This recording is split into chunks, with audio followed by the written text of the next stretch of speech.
Hello friends, ഇന്ന് നമ്മൾ കണ്ടുകൊണ്ടിരിക്കുന്ന ജീവിതശൈലി അസുഖത്തിന്റെ ഒരു പ്രധാനപ്പെട്ട റീസൺ എന്ന് പറഞ്ഞു കഴിഞ്ഞാൽ ഓക്സിഡേറ്റീവ് സ്ട്രെസ് അല്ലെങ്കിൽ ഫ്രീ റാഡിക്കൽ സ്ട്രെസ് എന്ന് വേണമെങ്കിൽ പറയാം.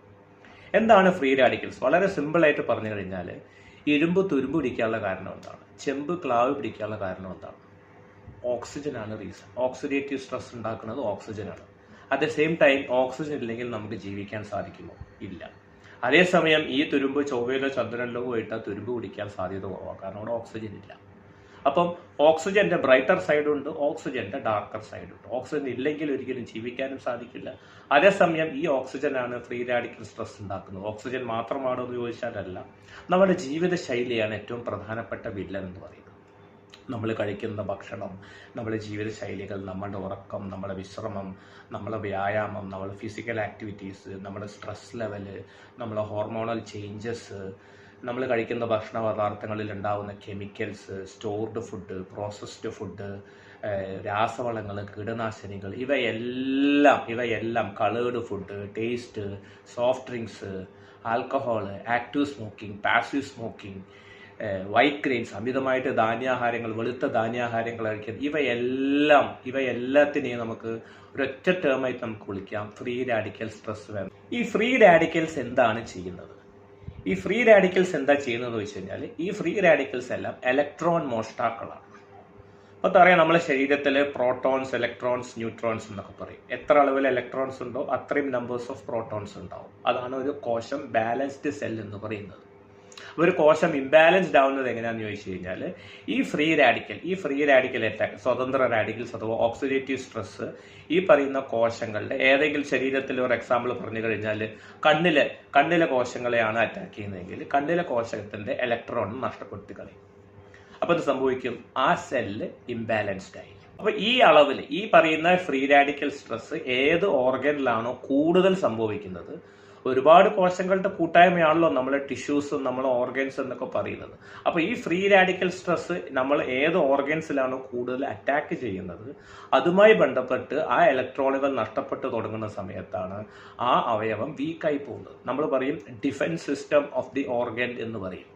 Each and every organ has its own capacity to maintain its own health. എല്ലാ അവയവങ്ങൾക്കും അതിനെ തന്നെ സംരക്ഷിക്കാനുള്ള കപ്പാസിറ്റി ദൈവം അതിന് തന്നെ കൊടുത്തിട്ടുണ്ട്. അത് എപ്പോഴാണോ നഷ്ടപ്പെട്ടു പോകുന്നത്, ആ സമയത്താണ് ആ കോശങ്ങളുടെ ഡിഫൻസ് സിസ്റ്റം നഷ്ടപ്പെട്ടു പോകുന്നതും ആ കോശം ക്ഷയിച്ചു പോകുന്നതും ആ അവയവം ക്ഷയിച്ചു പോകുന്നതും. അതുമായി ബന്ധപ്പെട്ടിട്ടാണ് നമുക്ക് ആ അവയവം വീക്കായി പോകുന്നത്. ഫോർ എക്സാമ്പിൾ പറഞ്ഞാൽ, കണ്ണിലാണെങ്കിൽ തിമിരം ഉണ്ടാവും, സ്കിന്നിലാണെങ്കിൽ റിങ്കിൾസ് ഉണ്ടാവും, DNA-യിലാണെങ്കിൽ ക്യാൻസർ ഉണ്ടാവും, ഹാർട്ടിലാണെങ്കിൽ കാർഡിയാക് അറസ്റ്റ് ഉണ്ടാവും. അതേസമയം ബ്ലഡ് വെസൽസിലാണെന്നുണ്ടെങ്കിൽ അവിടെ പ്ലേക്സ് ഉണ്ടാവും, കൊളസ്ട്രോളോ അല്ലെങ്കിൽ മെറ്റബോളിക് വേസ്റ്റോ പലതരത്തിലുള്ള ബ്ലോക്കുകൾ വരാം. സന്ധികളിലാണെങ്കിൽ തേയ്മാനം. അങ്ങനെയാണെങ്കിൽ ഇതിനെ റെസ്ട്രിക്ട് ചെയ്യാൻ നമ്മൾ എന്താണ് ചെയ്യാൻ പറ്റുമെന്ന് വെച്ചാൽ, ഈ ഫ്രീ റാഡിക്കൽ സ്ട്രെസ്സിനെ നമുക്ക് കൺട്രോൾ ചെയ്യാൻ പറ്റുമോ? തീർച്ചയായിട്ടും നമുക്ക് കൺട്രോൾ ചെയ്യാൻ പറ്റും. എങ്ങനെ? എന്താണ് ഇവിടെ സംഭവിച്ചത്? ഇവിടെ ഇലക്ട്രോൺ നഷ്ടപ്പെട്ടു പോവാണ് സംഭവിച്ചത്. ആ സെല്ലിന് ഒരു ഇലക്ട്രോൺ റീപ്ലേസ് ചെയ്താൽ ആ സെല്ല് ബാലൻസ്ഡ് ആവില്ലേ? അപ്പോൾ replacing an electron is the solution. Electron replace ചെയ്താൽ ആ സെല്ല് ബാലൻസ്ഡ് ആയെങ്കിൽ ആ ടിഷ്യൂ ബാലൻസ്ഡ് ആവും, ആ ഓർഗൻ ബാലൻസ്ഡ് ആവുന്നുണ്ട്, ആ ഓർഗൻ ഹെൽത്തി ആവുന്നുണ്ടാവും.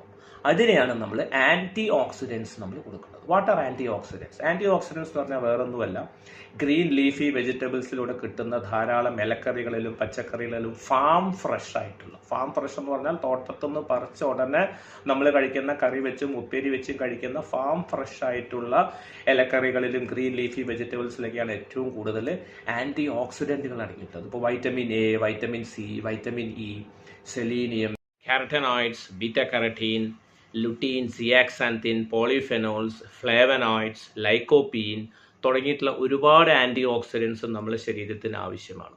സോ ഒരു കാര്യം മനസ്സിലാക്കുക, ആന്റി ഓക്സിഡൻസ് നമ്മുടെ ശരീരത്തിന് സമ്പൂർണ്ണ ആരോഗ്യം തരാൻ ഒരു നിർണായക പങ്ക് വഹിക്കുന്ന ഒരു പോഷകാഹാരം തന്നെയാണ്.